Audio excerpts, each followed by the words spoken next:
Well, let's start with some good news, which is that both the woman from Alicante and the woman from Barcelona, who, as you well know, both had been contacts of the woman who had died in Johannesburg. Both have given negative tests. The one from Alicante has given a negative PCR for the second time, and the one from Barcelona also has a negative PCR. As you well know, in the protocol, we have to do another test in 48 hours. For both Alicante and the one from Barcelona, we also follow the protocol to confirm that negativity, and both will have to carry out the quarantine. Today we have had a day, as you well know, quite intense. 94 people have disembarked from 19 nationalities. In 7 of the flights there have been 8 nationalities, and in one of the flights, the one from the Netherlands, there have been 11 nationalities. The device has been completely normal, completely safe. And yes, what do I have to tell you?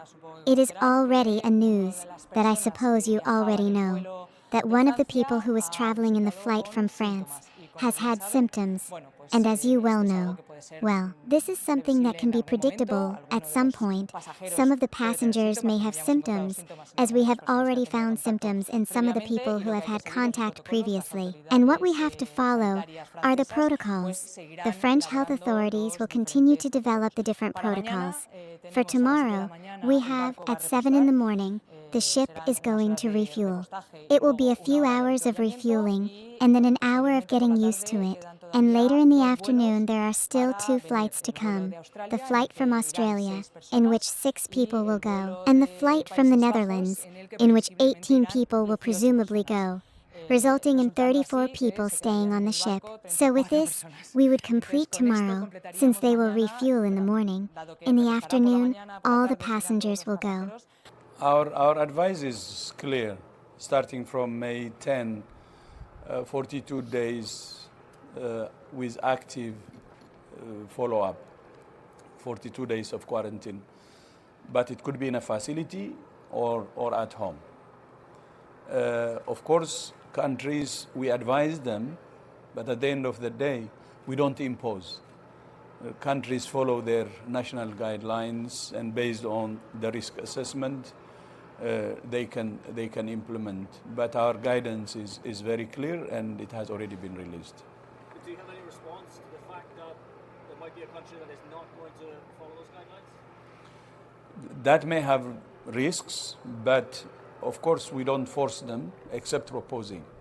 You know, there was a question to a minister actually about one of the passengers not wearing a mask.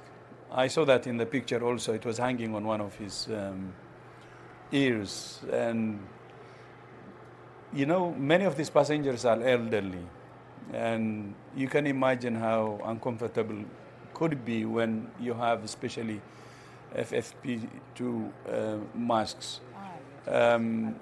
So I just want to say that, understanding their situation is very important. I remember one of the passengers in the ship saying, "We're not headlines. We are human beings. We have lives, and it's true.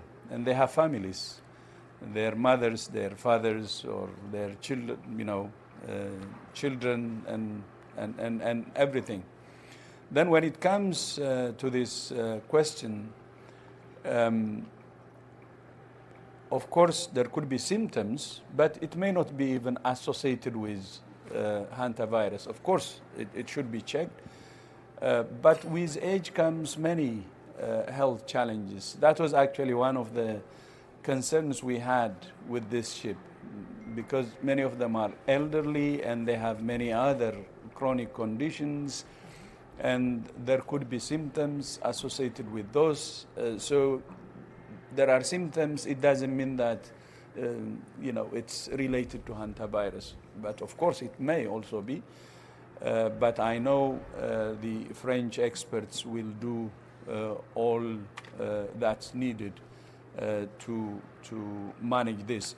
And that's why we say, when you see it from different angles, this may not be a concern, but at the same time, all the preparations also gives us confidence, and the behavior of the virus also, which is not, we said it many times, is not COVID.